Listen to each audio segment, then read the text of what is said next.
When Fallout New Vegas first came out in 2010, it didn't seem like a game that would change the RPG world. It wasn't a huge blockbuster release like some other titles that year, and it definitely had its fair share of bugs and rough edges. Built on the same engine as Fallout 3, many people saw it as more of a side project than a full sequel.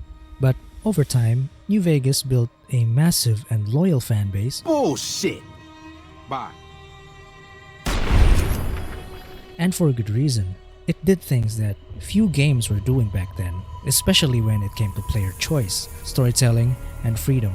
And because of that, it's still talked about today as one of the most important RPGs ever made. One of the biggest things that set New Vegas apart was how much freedom it gave the player. You weren't just picking between good or bad decisions. You were navigating a complex world full of different factions, each with their own goals, problems, and philosophies. You could side with the NCR, Caesar's Legion, Mr. House, or just go your own way and take control of the Mojave yourself. And no matter what you did, the game reacted to your choices. Cash me out of this mess!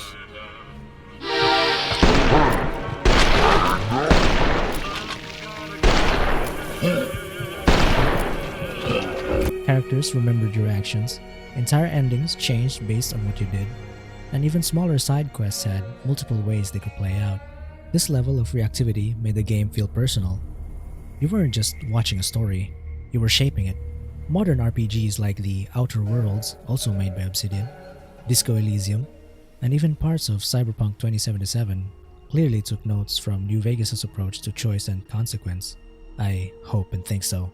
Another standout feature was how the game handled morality. In a lot of games, you're either the hero or the villain.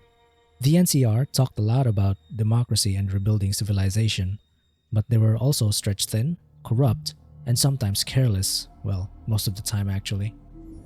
Who the hell are you? They bring you in to replace me? They're replacing me, aren't they? Ah, shit, man. You're direct, you're no nonsense. How am I supposed to compete with that? And even the idea of going independent, becoming the leader of New Vegas yourself, wasn't clearly right or wrong. It all came down to what kind of world you wanted to create. This kind of storytelling made players think more deeply about their actions. It wasn't just about winning, it was about deciding what you believed in. And because of that, people still debate the game's choices today, more than a decade later. New Vegas also did an amazing job building a believable, lived-in world. Every town, vault, and outpost had its own history and vibe. The game didn't dump a bunch of lore on you. You picked it up naturally by talking to people, reading old terminals, or just plain old exploring. This made the Mojave Wasteland feel real, like a place with a past and a future, not just a stage for action. The companions you could travel with were just as fleshed out. Characters like Boone, Veronica, Cass, and Raoul weren't just there to help you fight. They had their own goals, struggles, and even opinions.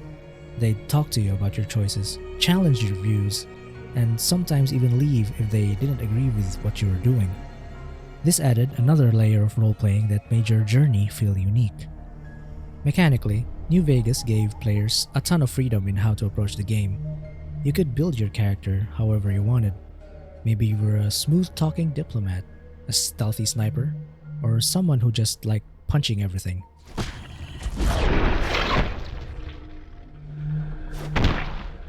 Many quests had multiple solutions, whether through violence, persuasion, hacking, or sneaking.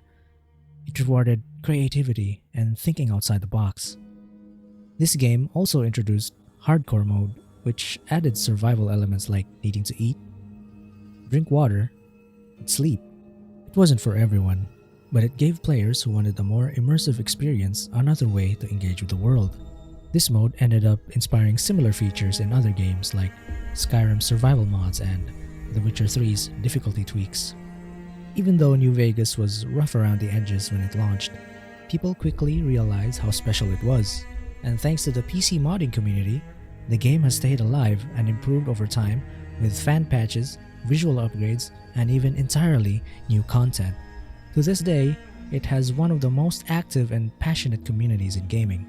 More importantly, New Vegas changed what people expect from an RPG. It showed that deep storytelling, complex choices, and true role-playing don't have to come second to flashy graphics or cinematic cutscenes.